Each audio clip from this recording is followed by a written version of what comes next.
A Journey Down a River by the International Centre for Ecohydraulics Research.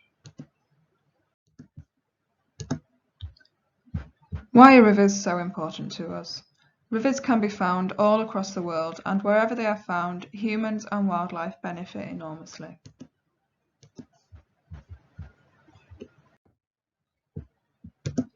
Such benefits are numerous and can include providing areas for our hobbies, food and transportation. In fact, some of the resources rivers provide are crucial for human existence.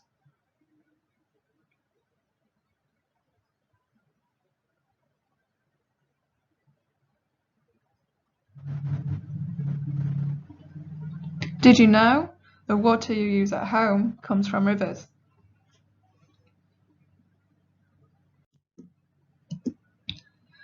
But sadly, like most habitats, rivers are threatened by humans across the world in many ways.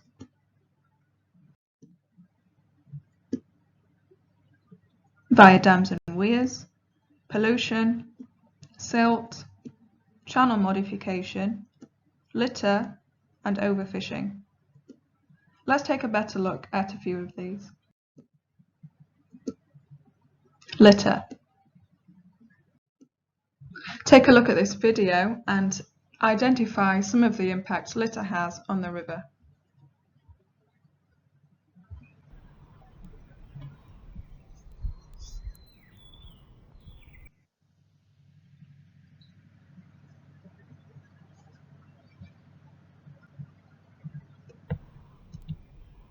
Litter can prevent animals from moving freely. The animals may get entangled in the ropes in the videos, which may stop them from swimming as easily as they usually could. Litter may also block rivers, such as at weirs. This may prevent movement of fish and change the flow of water. Litter may also be toxic, and it can pollute the water. It also, as we all know, looks incredibly unsightly, and it costs an awful lot of money to remove.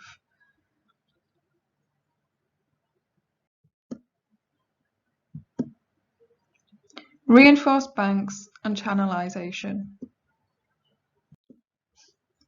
Take a look at this image and identify some impacts.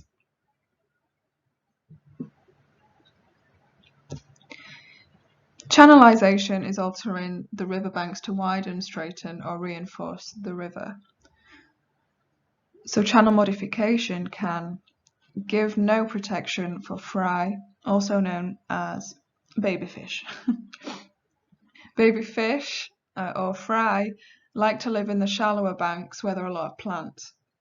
This is a safer environment for them, which protects them from predators and fast-flowing water. If these refuges are taken away, they have a higher risk of being eaten or washed away. Channel modification may also prevent plant growth. Not only do fry love to be around plants, but many other species do too. And let's face it, which looks prettier, these concrete banks or a river with lots of plants to attract insects and fish? Channel modification may also lower the flow. This could mean that when the flow is lowered, slow-living species may replace the native species that were within that river system. This can mean invasive species can take over, pushing the native species out, which often makes the problems even worse. Channel modification may also cause silt accumulation. Silt is necessary to spread nutrients further down the river.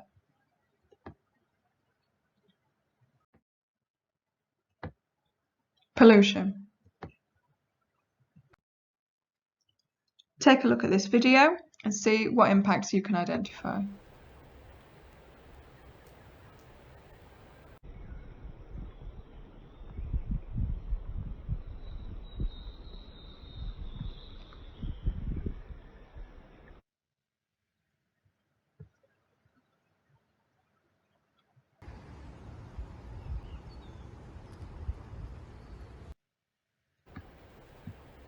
Pollution can be toxic.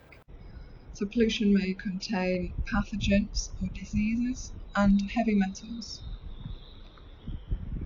It also may prevent wildlife breeding, which also has impacts on species that rely on that wildlife for food.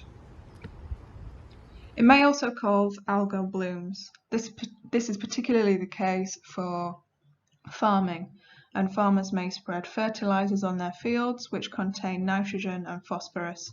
This provides nutrients for plants to grow, and it may mean they grow so much that they use all of the oxygen in the water and also prevent light from penetrating into the water. This is not good conditions for fish and other species. Again, algal blooms may also be toxic. This process is known as eutrophication. Pollution may also accumulate in the food we eat. When fish eat pollutants or plants absorb pollutants, this may be passed further up the food chain. This process is known as biomagnification.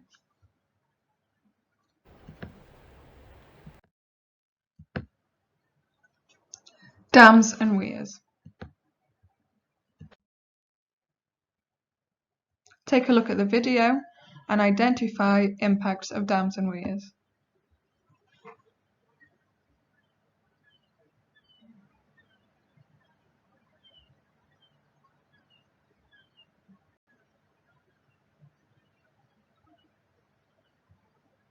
There's a lot of impacts of dams. Dams may be absolutely huge, especially if they generate electricity, but they may also be very small weirs, such as those we've seen in the video.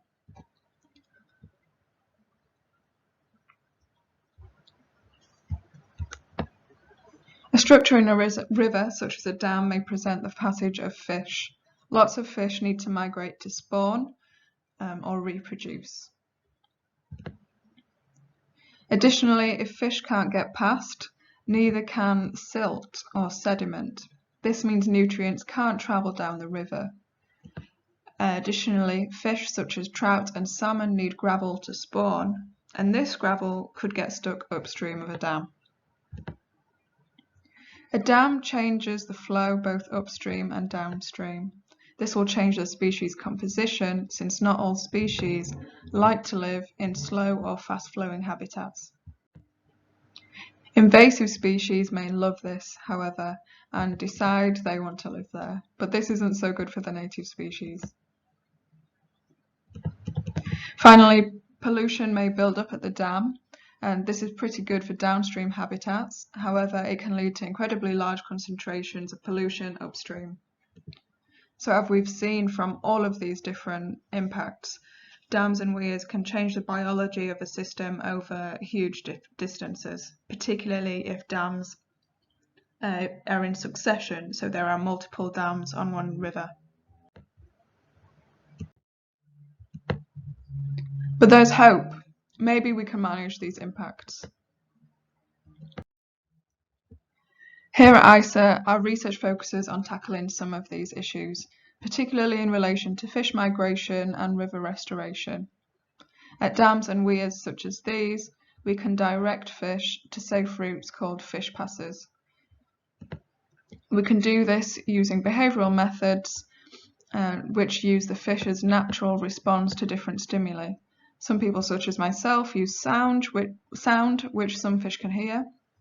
And this technology can also be applied at power stations, for example. Other methods of behavioural deterrence are via light, electricity, and even bubbles. Let's hear about an alternative interpretation from our colleague Jack.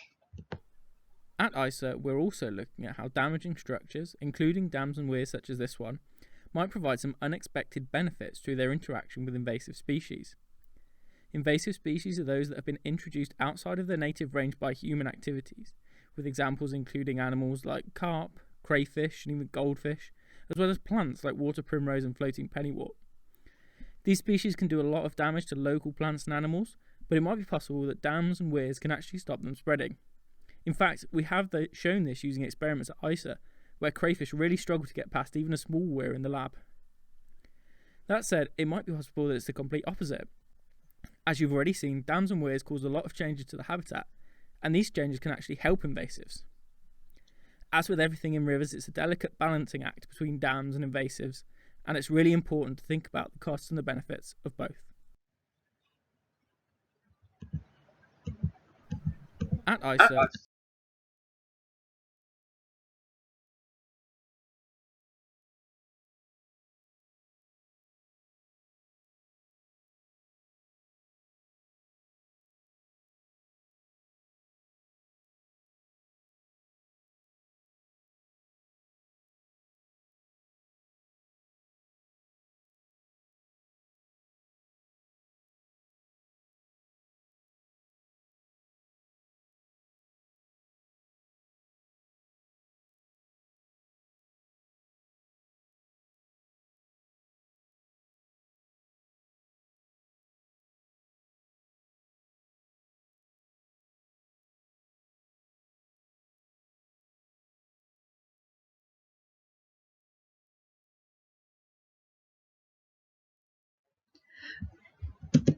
We can also restore habitats. So let's hear from Lewis.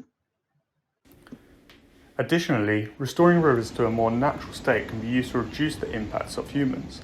For example, we can remove weirs, change the shape of the river, and remove concrete embankments, which is thought to improve conditions in the river for wildlife.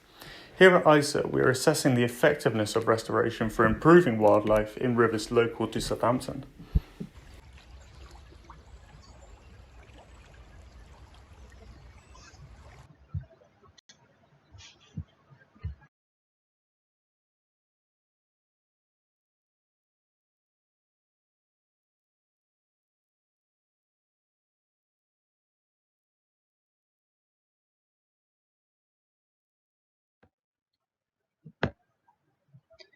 So what can you do?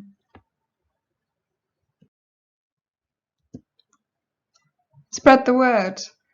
Talk to people about the importance of our rivers and the benefits they have to us. Pick up your litter. Whether you're walking past a river and you see some on the floor, pick it up and pop it in the bin. Take care not to release or move any non-native species. This includes species that you may have in your pond or in your fish tank at home.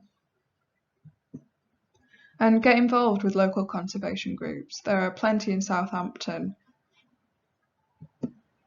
Again, learn and enjoy our amazing rivers, and hopefully we'll see you again and we can talk to you as well. So thank you very much. I've been Amelia Holgate. Thank you to also Lewis Dolman and Jack Daniels. For more information, visit isa.sotton.ac.uk.